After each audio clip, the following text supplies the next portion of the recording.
오늘 우리에게 주시는 하나님 말씀은 두 곳입니다. 요한복음 20장 24절에서 29절 말씀, 그리고 21장 15절에서 17절 말씀인데요. 두 군데 다 저희가 한 절씩 합독하시고 한 절씩 교독하시고 마지막 절은 합독하는 방식으로 읽겠습니다. 먼저 요한복음 20장 24절에서 29절 말씀입니다.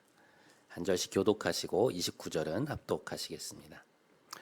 12제자 중에 하나로서 디두모라 불리는 도마는 예수께서 오셨을 때에 함께 있지 아니한지라.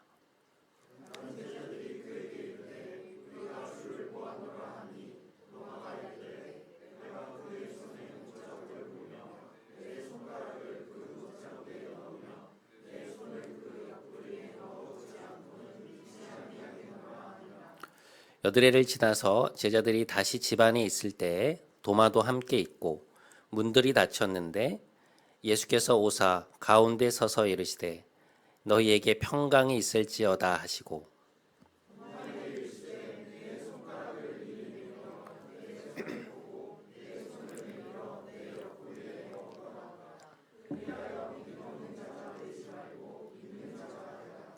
도마가 대답하여 이르되 나의 주님이시요 나의 하나님이시니이다. 함께 예수께서 이르시되 너는 나를 본고로 믿느냐 보지 못하고 믿는 자들은 복되도다 하시니라. 아멘. 자, 그다음 21장 15절에서 17절 말씀입니다. 한 절씩 교독하시고 17절은 합독하시겠습니다.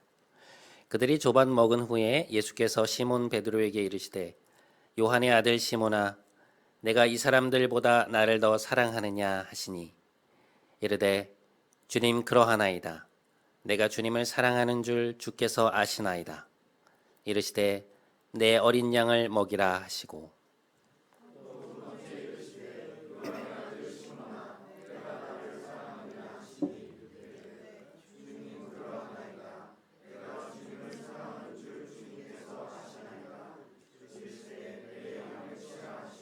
함께 세 번째 이르시되 요한의 아들 시몬아 내가 나를 사랑하느냐 하시니 주께서 세 번째 내가 나를 사랑하느냐 하심으로 베드로가 근심하여 이르되 주님 모든 것을 아시오매 내가 주님을 사랑하는 줄을 주님께서 아시나이다. 예수께서 이르시되 내 양을 먹이라. 아멘. 이것은 하나님의 말씀입니다.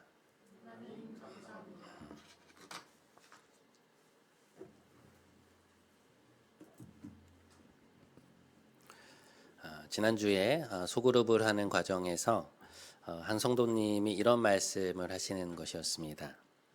나이가 들어가니까 내가 할 수 있는 것이 정말 많지 않구나라는 것을 알게 되었고, 그래서 이제 어찌할 수 없는 일들은 내려놓게도 되고, 또 늘 반복되고 비슷한 일상 속에서 요만큼 주어지는 일들에 대해 이제 기뻐하게 되었다. 이제 그런 이야기를 하신 적이 있는데요. 이번 주에 이제 설교를 준비하는데 이제 그 얘기가 자꾸만 생각이 나는 거예요. 여러분, 그것이 바로 자족의 마음 아닌가요? 우리에게 주어진 환경을 받아들이고 이제 그 안에서 만족을 누리는 것. 그것이 성경이 말하는 자족의 영성이지요. 그리고 그것은 일종의 실력이라고도 할 수 있습니다. 그러니까 내가 처해 있는 상황을 수용할 줄 아는 것, 그것이 주는 제약으로 인해 낙심하는 것이 아니라 거기에서 기쁨을 찾아낼 수 있는 것. 그렇게 할 수 있다는 것은 그만큼의 영적인 실력이 있다는 것이죠.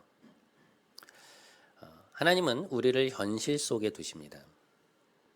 우리가 신앙생활을 하면서 당황스러운 것은 우리를 둘러싸고 있는 현실과 그 정황이 쉽사리 변하지 않는다는 것이죠. 하나님을 믿고 있는데도 우리가 지금 서 있는 이 무대, 이 정황, 삶의 컨텍스트는 쉽게 변하지 않습니다. 주일에 교회에 와서 찬양을 하고 말씀도 듣고 뜨겁게 기도도 하지만 집으로 돌아가면 우리는 여전히 사춘기를 겪고 있는 자녀와 마주해야 하고 그들과 씨름해야 합니다. 우리 가족의 문제가 갑자기 해결되어 있는 것이 아닙니다. 일터에서도 마찬가지 아닌가요? 주일에 받은 감동을 가지고 그 다음날 회사에 출근을 해도 우리를 힘들게 하는 그 사람은 여전히 그 자리에 앉아 있고 회사의 상황이 갑자기 나아지는 것도 아니죠. 무엇보다 우리를 당황스럽게 하는 것은 그러한 상황을 마주하는 우리의 실력이 나아지지 않았다는 점입니다. 분명 감동도 있었고 은혜도 있었는데 여전히 동일한 현실의 벽 앞에 우리는 똑같은 반응을 보이고 있다는 것이죠. 그것이 우리를 힘들게 하는 것이라 할 수 있습니다. 하나님께서 이 문제들을 어서 해결해 주시면 좋겠건만 하나님은 우리에게 주어진 그 현실을 살아가라고 말씀하십니다. 이렇게 쉽사리 변하지 않는 우리가 맞닥뜨린 그 현실, 그 상황, 그 제약들을 성경은 고난 혹은 환난이라고 부릅니다. 이 고난이나 환난이라는 말은 갑작스럽게 닥쳐오는 아주 크고 힘든 일만을 지칭하는 것이 아니고요. 우리가 일상에서 겪고 있는 변하지 않는 상황들, 끊임없이 마주해야 하는 현실의 제약, 여전히 우리에게 불편함을 느끼게 하는 그 일들을 성경은 넓은 의미에서 고난이라고 부릅니다. 하나님은 왜 이러한 고난을 우리의 삶에서 빨리 없애주시지 않는 것일까? 로마서는 그 이유를 이렇게 설명합니다. 자, 로마서 5장 3절과 4절 말씀. 다만 이뿐 아니라 우리가 환난 중에도 즐거워하나니 이는 환난은 인내를, 인내는 연단을, 연단은 소망을 이루는 줄 알미로다. 성경은 쉽사리 변하지 않는 우리의 현실이 인내를 만든다고 말합니다. 여러분, 인내가 무엇인가요? 견딘다는 것이죠. 그런데 이 견딘다는 말의 이면에는 어떤 의미가 포함되어 있냐면 시간이 연장되고 있다는 의미가 포함되어 있습니다. 무슨 말이냐? 그러니까 우리가 처해 있는 이 상황이 변하지 않고 삶에서 지속이 되니 마치 시간이 연장되고 있는 것과 같은 그러한 느낌을 받게 된다는 것입니다. 그런데 삶에서 시간이 연장된다는 것은 무엇을 뜻하는가? 그것은 그 속에서 우리가 어떠한 경험치를 갖게 된다는 것이죠. 여러분 탐 크루즈라고 하는 배우를 아시죠? 2014년작인데요. 탐 크루즈 주연의 엣지 오브 투모로우라고 하는 SF 영화가 하나 있습니다. 꽤 재밌습니다. 어떤 내용인가 하면 먼 미래에 미믹이라고 하는 외계 종족의 침략을 받아서 인류가 큰 위기에 처하게 됩니다. 워낙 강력한 종족이어서 인간이 어떤 멸망의 위기에 처하게 되는데요. 거기에 대항해서 사람들이 연합방위군이라는 부대를 창설하게 됩니다. 그런데 이 연합방위군의 정훈 장교였던 탐 크루즈는 거의 자살 작전이나 다름이 없는 어떤 위태로운 작전에 제대로 된 훈련도 받지 못한 채 갑작스럽게 배정이 됩니다. 그리고는 그 전투에 참가하자마자 죽음을 맞이하게 되죠. 그 전투가 시작되자마자 죽은 거예요. 이 사람은 전투 장교가 아니라 교육이나 홍보를 담당하는 정훈 장교였기 때문에 당연히 훈련을 제대로 받은 적이 없었고요. 외계 종족을 상대로 싸울 만한 장비도 제대로 갖추고 있지 않았습니다. 그러니 전투가 시작되자마자 그 적의 공격을 피하지 못하고 죽은 것이죠. 그런데 정말 놀랍게도 죽고 난 이후에 갑자기 눈을 뜨고 깨어나 보니 다시 부대에 와 있는 거예요. 이게 무슨 일인가 싶어서 주위를 둘러보는데 알고 보니 그 전투가 있었던 날 아침으로 돌아간 것입니다. 그날 그 부대에서 다시 눈을 뜨게 된 거예요. 그리고는 지난번과 똑같은 일들이 벌어지는 것들을 경험하게 됩니다. 지난번과 마찬가지로 그는 또다시 똑같은 전투에 배정이 되었고 전투가 시작되자마자 지난번 죽었던 바로 그 장소에서 죽습니다. 그러니까 이 사람의 지금 실력으로는 피할 수 없는 공격인 거예요. 그런데 이제 그리고 나서 또다시 눈을 떠보니 어떻게 되었을까요? 지난번과 같은 시각, 같은 장소에서 또다시 깨어나게 된 것입니다. 그러니까 이런 일들이 계속해서 반복이 되는데요. 깨어나서 전투에 참가했다가 죽고 다시 깨어나서 또 똑같은 전투에 참가하게 되고 똑같은 장소에서 죽는 경험을 계속해서 반복을 하게 됩니다. 근데 여러분 정말 흥미로운 게 뭔지 아세요? 그 횟수가 반복되면 반복될수록 이 사람이 그 전투 속에서 조금씩 더 오래 살아남습니다. 그러니까 전에 죽었던 그 지점에서 바로 죽지 않는 거예요. 그러니까 같은 전투와 똑같은 장면을 수없이 마주하면서 어떻게 하면 이걸 피할 수 있을까를 생각하게 되고, 전투에 참가하기 전에 스스로 훈련을 하면서 실력이 늘고 판단력이 생기고 경험치가 쌓이게 되는 것입니다. 나중에는요, 적의 심장부로 들어가게 될 정도로 놀라운 전투력을 갖추게 돼요. 우리의 신앙생활에서 시간이 연장된다는 것은 이와 비슷하게 변하지 않는 상황 속에서 어떤 경험들을 하게 된다는 것을 말합니다. 우리는 매일매일 갈등이 있고 제약이 있고 우리를 불편하게 만드는 그 현실 속으로 자꾸만 보냄을 받는다는 것입니다. 그리고 그것이야말로 그리스도인들이 신앙생활 속에서 겪게 되는 실제적인 어려움이요 고난이라는 것이죠. 그러니까 이러한 점에서 하나님의 일하심은 독특합니다. 예수님을 보내실 때에도 마찬가지예요.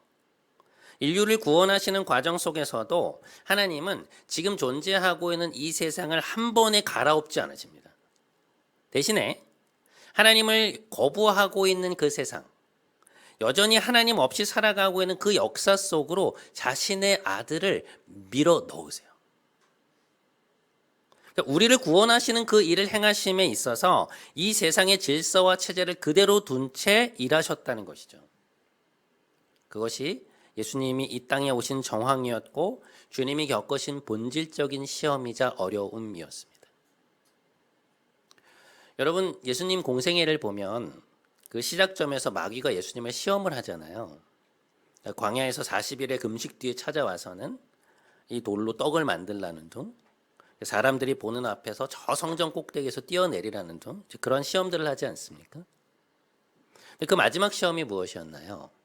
마태복음 4장 9절에 보면 네가 만일 나에게 엎드려서 절하면, 곧 나에게 경배하면 너를 위협하는 이 천하 만국과 세상의 모든 권세를 너에게 주겠다라고 말합니다. 여러분, 이게 무슨 말인가요? 하나님을 대적하는 세상의 권력과 나라들이 마귀의 권세 아래에 있다는 것이죠. 그런데 주님은 그것을 뻔히 아시면서도 그 제약 속에서 자신의 사역을 해나가십니다. 창조주이심에도 피조 세계 안으로 들어오셔서 세상의 권세와 정황과 제약 아래 묶이십니다. 예수님은 이 땅에서 30년이 넘는 시간을 보내시면서 가난을 경험하셨고요. 아버지인 요셉이 일찍 돌아가시는 일을 겪었고 어머니와 동생들을 돌보셨습니다. 육체 노동인 목수 일을 하셨는데요.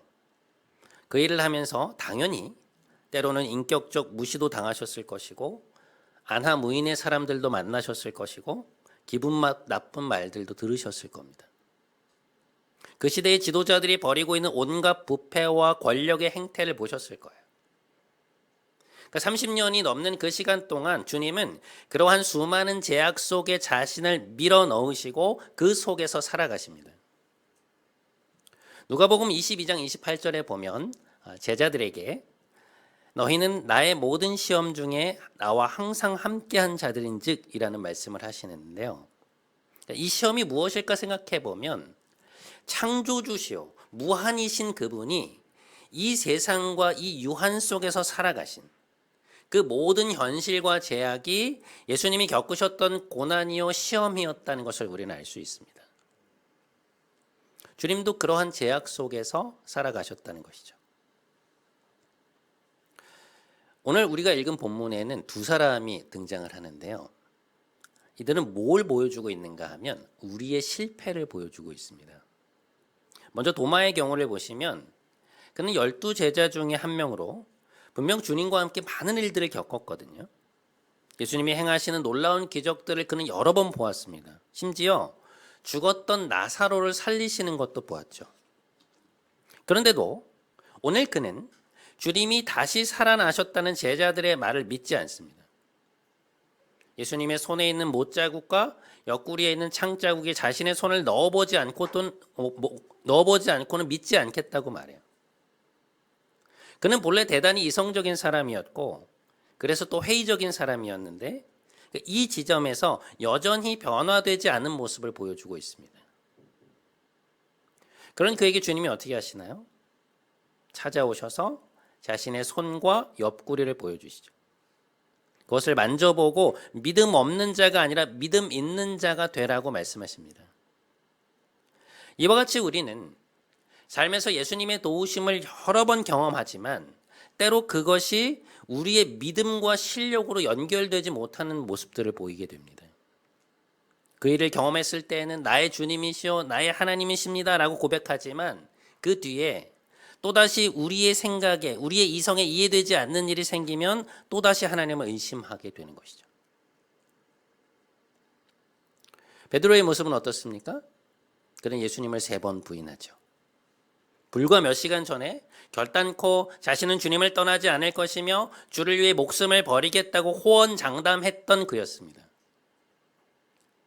베드로와 마찬가지로 우리는 결단코 하나님을 떠나지 않겠다고 뜨겁게 기도하지만 정작 믿음이 요구되는 지점에서 무너질 때가 많습니다.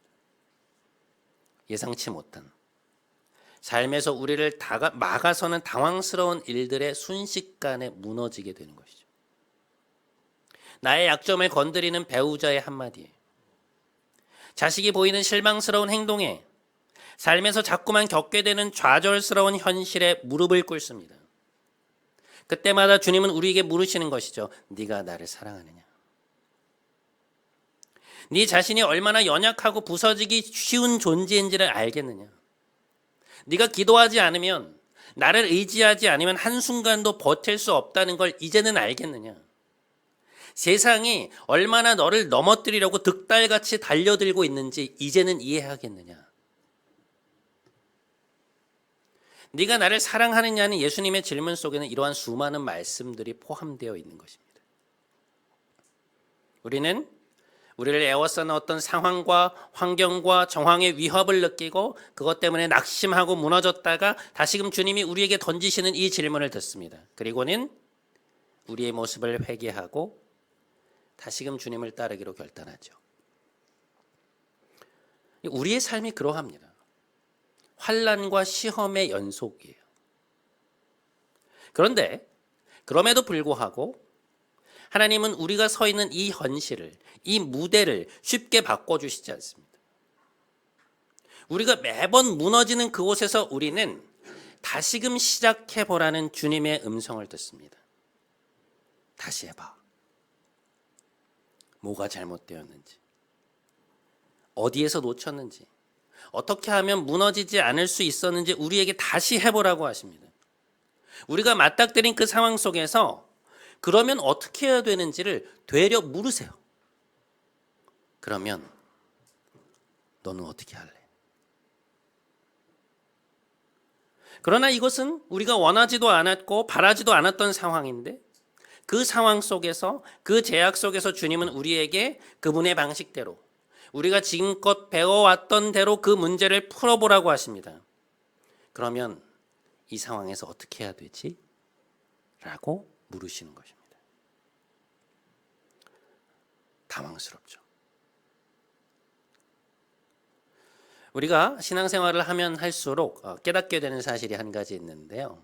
그게 뭔가 하니 하나님은 결코 녹록한 분이 아니라는 것입니다. 하나님은 우리를 너무나 사랑하시기 때문에 우리가 성장하기를 원하십니다. 이 주제를 생각할 때마다 저는 야곱이라는 인물을 떠올리게 되는데요.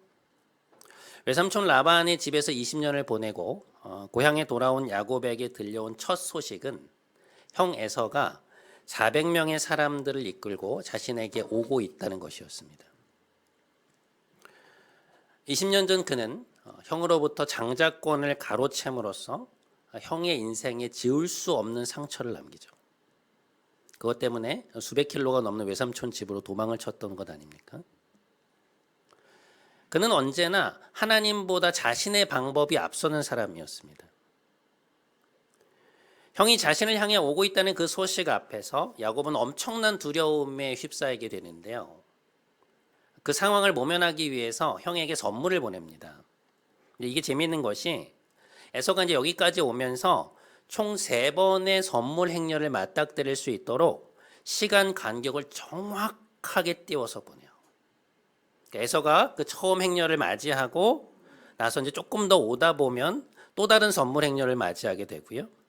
이게 마지막인가 싶을 때 또 한 번의 커다란 선물 행렬을 맞이하게 되는 것이죠. 야곱은 굉장히 치밀한 사람이었습니다. 하지만 그렇게 하고 나서도 그는 도저히 이 불안한 마음이 가시질 않아서 자신의 본대를 또다시 두 팀으로 나눕니다. 그러니까 만약에 형이 한쪽을 공격하면 또 다른 한쪽이 도망갈 수 있도록 시간을 벌려는 것이었습니다.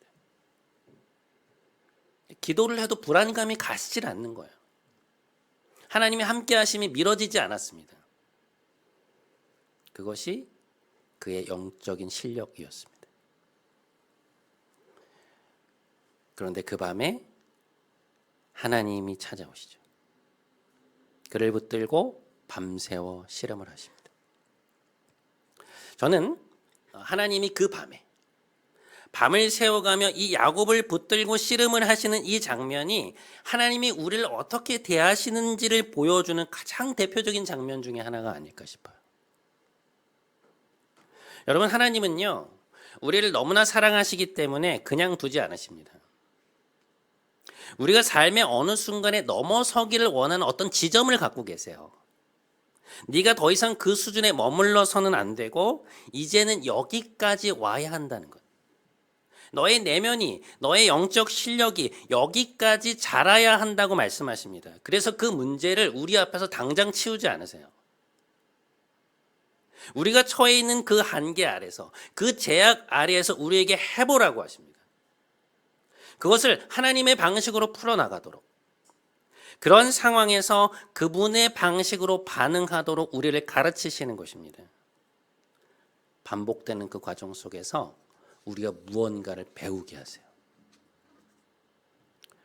정말 흥미로운 것은 그 일을 통해서 우리가 깨달아야 하는 바를 충분히 깨닫지 못하잖아요.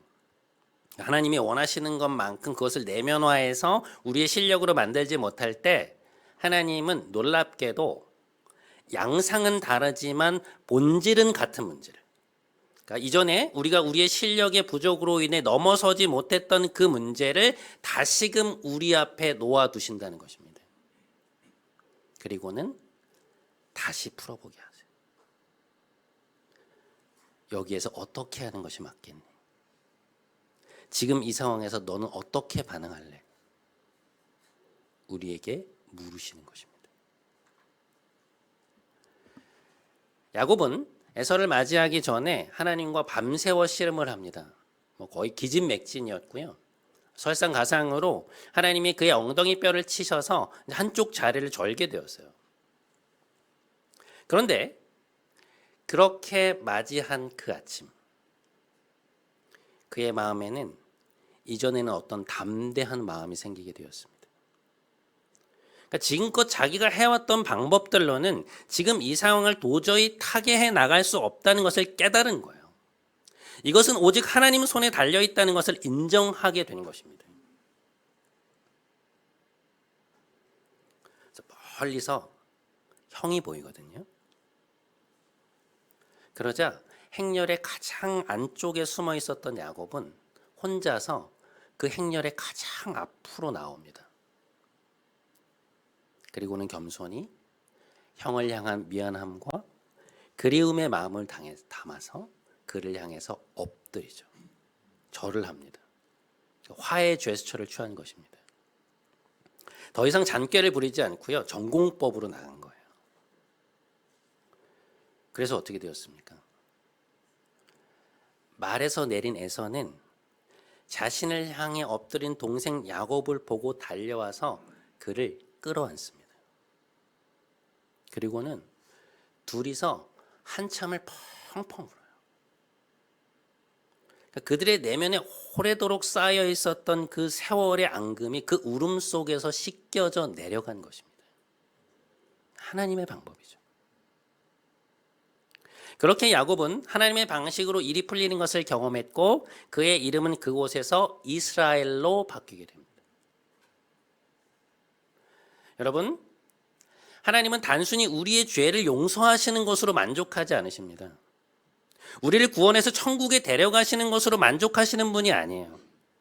하나님은 지금 우리가 겪고 있는 이 상황을 통해, 이 환경을 통해 우리의 실력이 점점 나아지기를 원하십니다. 우리의 믿음이 점점 더 커가기를 바라세요. 우리의 성품이 점점 바뀌어 나가기를 원하십니다. 왜 그러한가? 하나님은 우리의 존재를 어떤 수단이 아닌 목적으로 대하시기 때문입니다. 우리가 하나님을 닮은 존재가 되어가는 것, 우리 안에 잃어버린 하나님의 형상을 회복하는 것, 하나님과 인격적 사랑을 주고받는 동등한 인격체요, 그분의 자녀요, 궁극적으로 그분의 자랑이 되게 하려 하시는 것. 그것이 우리를 대하시는 그분의 목적입니다. 그래서 하나님은 자신의 거룩을, 자신의 신적 성품을 우리 안에 담으려고 하십니다. 그것을 통해 우리의 존재를 완성시키려고 하시는 거예요. 에베소서는 그것을 이렇게 표현하죠.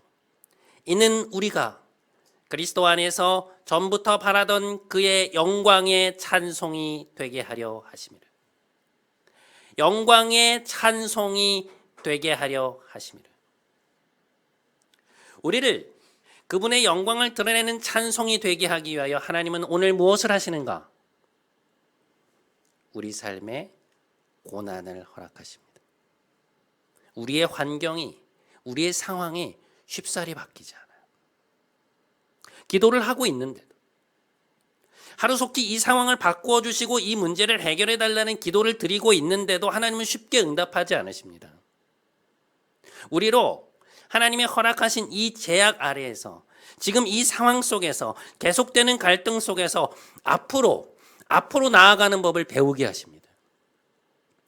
그 가운데 인내를 알게 하시고 경험이 쌓이게 하시고 우리의 지각이 열리게 하세요.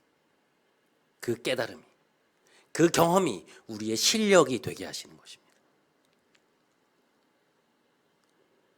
그런데 우리는 그게 괴롭죠. 우리는 실력이 나아지는 것보다 삶이 편안하기를 원하거든요. 하루속히 나를 얽어매고 있는 이 제약이 사라지고 이 문제가 해결되고 이게 변화되길 바라잖아요. 그런데 여러분, 지난주에 은혜를 받고 집으로 돌아가 보니 어떠하셨습니까? 여러분이 처해 있던 환경이 변해 있었나요? 여러분을 힘들게 하던 그 사람이 갑자기 돌변해 있었습니까? 어렵던 상황이 갑자기 나아졌나요? 하나님은요, 우리를 너무나 사랑하시기 때문에 우리가 뭔가를 구한다고 해서 그래 얼른 고쳐줄게, 얼른 해결해줄게 정도로 끝내지 않으십니다. 원하는 것을 구하고 그것을 즉시 받고 그래서 모두가 적당히 행복한 정도로, 어떠한 갈등도 없이 모두가 해피한 그 정도로 하나님은 만족하지 않으세요. 늘 우리에게 조금 더 가야 한다고 말씀하십니다. 그 지점에 우리는 이해가 되지 않고 어려운 것이죠. 굳이 성장하고 싶지 않은데, 성숙하지 않아도 되는데 하나님은 그렇지 않다고 말씀하시는 것입니다. 구약의 욥기는 총 42장으로 이루어져 있는데요. 욥기의 첫머리를 보면 하나님이 사탄에게 욥에 대한 자랑을 하십니다. 이런 신실한 사람을 본 적이 있느냐. 그러자 사탄이 하나님께 뭐라고 대답을 하냐면, 하나님 그를 고난 속에 넣어 보십시오. 그러면 다르게 반응할 겁니다. 그렇게 말을 해요. 하나님이 그걸 허용하십니다. 그런데 거기 단서를 다세요. 다만 그의 목숨은 건드리지 말아라 라고 말씀하십니다. 욥은 고난 속에서 상당히 어려운 시간을 겪습니다. 그는 회의하고 의심하고 원망합니다. 이해할 수가 없는 거예요. 자기 잘못한 게 없거든요. 욥기에서 사탄은 2장까지밖에 등장하지 않지만 하나님은 마지막 42장까지 그와 함께 하십니다. 그의 항변, 그의 이야기, 그의 호소를 모두 들으세요. 그런데 결국에는 그 모든 상황을 겪은 그에게 찬송을 받아내십니다. 욥기의 마지막에 가잖아요. 그는 하나님께 대한 훨씬 더 깊은 이해를 가지게 되고요. 결론적으로 그 이전보다 훨씬 더 풍성한 삶을 살아가게 됩니다. 하나님이 이기신 거예요. 여러분, 하나님은 우리의 존재를 그분의 목적으로 삼으십니다. 우리 존재 안에 그분의 거룩과 성품과 사랑을 담으려고 하세요. 그분을 닮은 하나님의 형상을 만들어 가려고 하시는 것입니다. 그래서 하나님이 하시는 일이 무엇이라고요? 우리가 불편하다 외치는 그 현실을 빨리 채워버리지 않으십니다. 그 상황을 빨리 해결해 주지 않으세요. 연장되는 시간 속에서, 반복되는 상황 속에서 인내를 알게 하시고 경험을 쌓게 하시며 그것이 우리의 실력이 되게 하십니다. 그렇게 우리를 변화시켜 가시는 거예요. 사랑하는 여러분, 하나님은 여러분을 사랑하십니다. 하나님은 오늘도 여러분이 겪고 있는 그 상황 속에 함께 하고 계시며 결코 여러분을 혼자 두지 않으실 것입니다. 그것을 믿고 오늘 우리가 서 있는 이 무대, 이 상황, 이 컨텍스트 속에서 배우고 성장하고 성숙해 감으로 여러분 안에 온전한 하나님의 형상을 회복해 가시는 그런 여러분 모두가 되시기를 주님의 이름으로 간절히 축원드립니다. 네.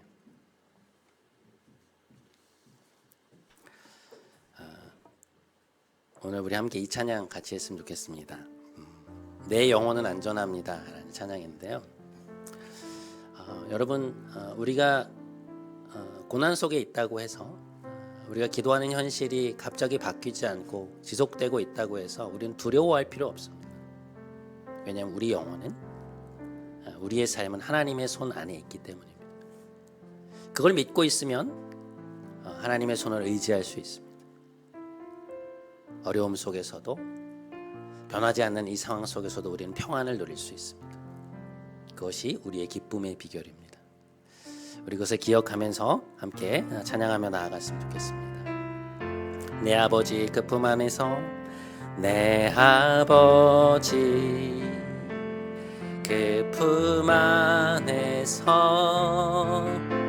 내 영혼은 안전합니다. 주 손길로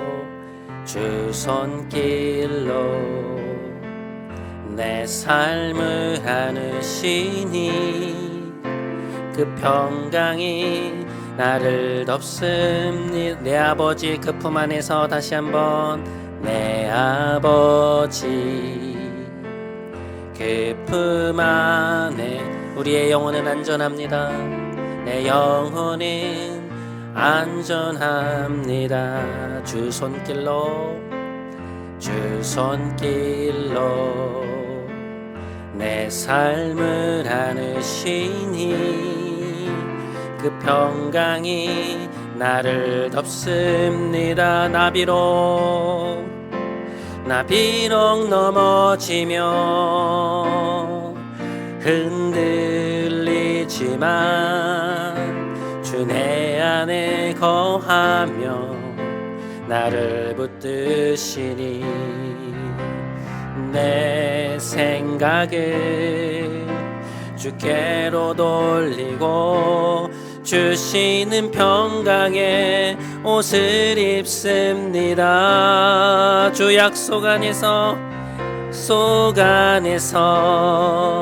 내 영혼 평안해.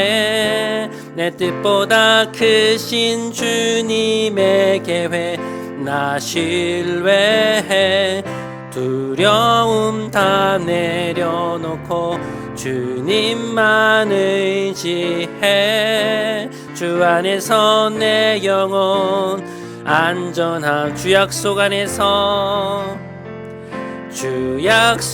안에서 내 영혼 평안해. 내 뜻보다 크신 주님의 계획 나 신뢰해. 두려움 다 내려놓고 주님만 의지해. 주 안에서 내 영혼 안전합니다.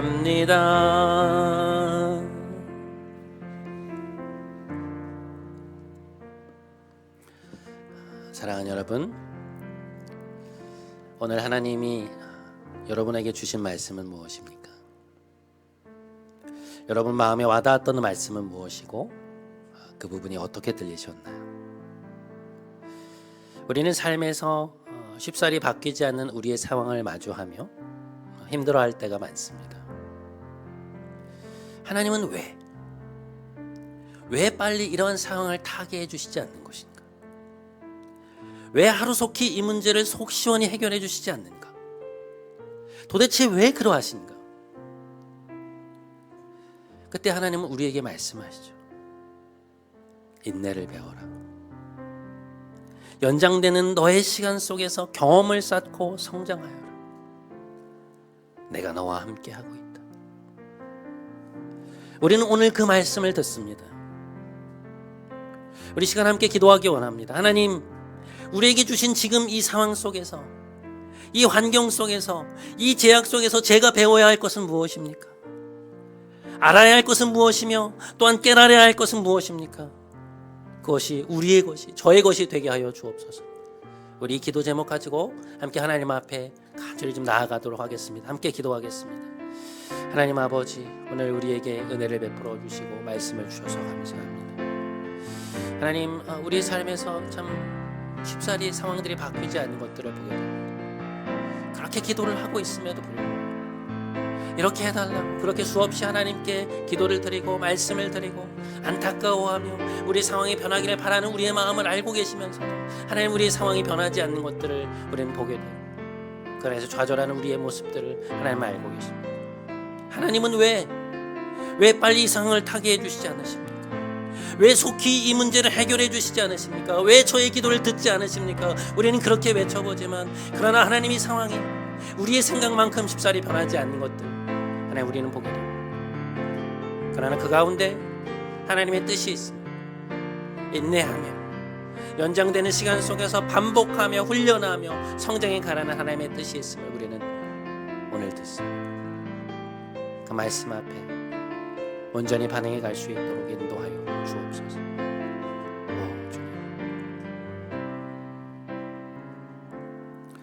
여러분, 하나님은 우리를 사랑하십니다. 우리 안에 그분의 영광을 담기 원하시고 그분의 거룩과 성품을 담기 원하십니다. 그래서 우리가 그분의 영광의 찬송이 되기를 원하십니다. 그래서 하나님은 오늘 무엇을 하시는가?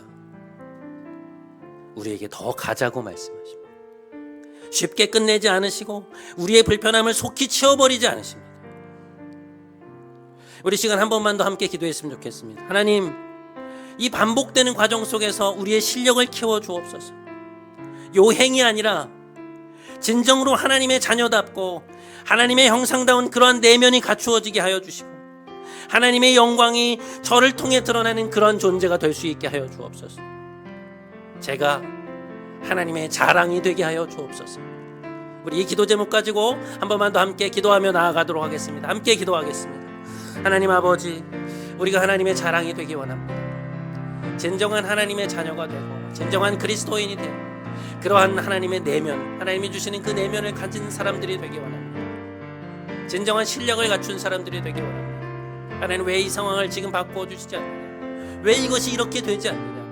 불평하고 원망하고 우리가 늘 넘어졌던 그곳에서 똑같이 넘어지는 것이 아니라 여기에서 어떻게 하겠느냐 물으시는 주님의 말씀, 너는 어떻게 풀어가겠느냐, 어떻게 반응할 것이냐 묻는 주님의 그 물음 앞에 하나님의 방법대로 우리가 배웠던 대로 반응해 나갈 수 있도록 주님 인도하여 주시옵소서. 실패하고 무너질지라도 그러나 그 과정 속에서 깨달음이 있게 하시고 경험이 생기게 하시고 실력이 쌓이게 하셔서 마침내 우리가 하나님의 영광을 드러내는 영광의 찬송이 되게 하시고 하나님의 자랑이 되게 하시고 하나님의 형상을 가진 사람들이 될 수 있도록 주님, 우리와 함께하여 주시옵소서. 우리 내면의 실력을 키워주시옵소서. 우리 내면이 자라게 하여 주시옵소서. 하나님의 자녀다운 사람들이 되게 하여 주시옵소서. 그리하여 하나님 앞에서 아름다운 열매를 온전히 올려드리는 우리 모두가 될 수 있도록 하나님, 우리 성도들의 삶을 지켜 보호하여 주옵소서. 은혜로 함께 주시옵소서.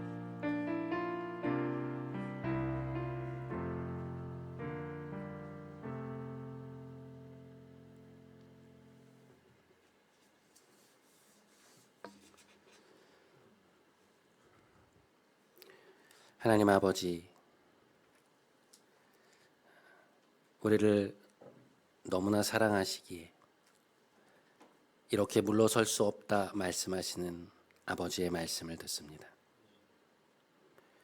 우리가 커야 한다는 그 사실이, 우리의 실력이 더 나아져야 한다는 사실이 하나님께는 그토록 중요하다는 것을 우리는 때로 이해하기 어렵사오나, 우리를 하나님의 자랑이 되게 하시고 하나님의 형상으로 만들고자 하시는 그 마음을 헤아릴 줄 아는 지각과 지혜를 우리에게 허락하여 주옵소서.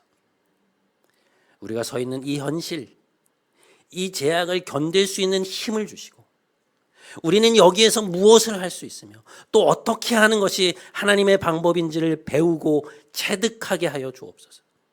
그리하여 하나님이 보시기에는 모두가 어린아이와 같은 우리가 마침내 그리스도의 장성한 분량에까지 이르게 하여 주옵소서. 존귀하신 우리의 진정한 목표가 되시는 주 예수 그리스도의 이름으로 기도드립니다. 아멘. 네, 우리 자리에서 다 함께 일어나셔서 마지막 파송의 찬양하심으로 오늘 예배 마치겠습니다.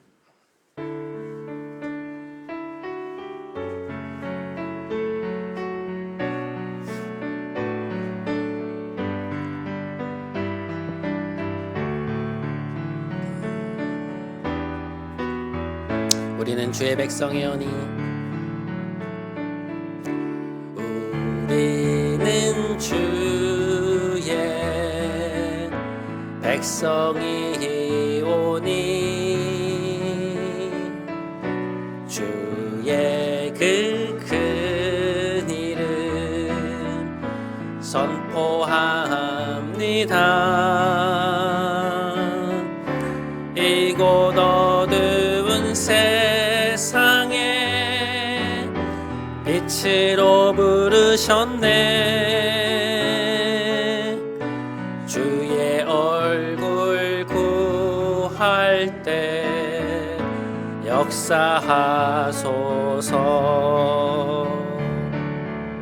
교회를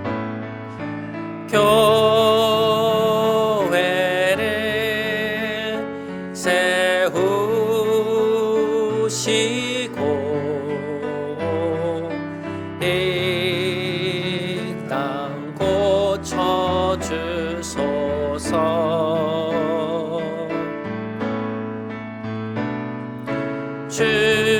주님 나라 임하시고 주 뜻 이루어지이다.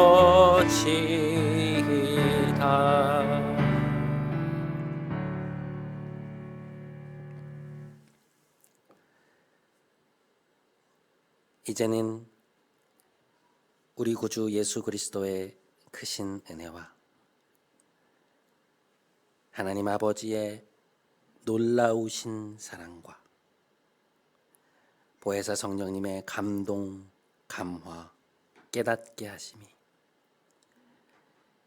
여기가 끝이 아니라 조금 더 가야 한다, 조금 더 커야 한다고 말씀하시는 아버지의 말씀 앞에 용기를 내어 우리에게 주어진 현실을 다시금 살아내기 위해 삶의 자리로 돌아가는, 함께 예배드리는 사랑하는 모든 성도들의 머리 위에, 애들의 가정, 일터, 사랑하는 자녀와 가족들의 삶 위에 이제부터 영원토록 함께 하시기를 간절히 축원하옵나이다. 아멘.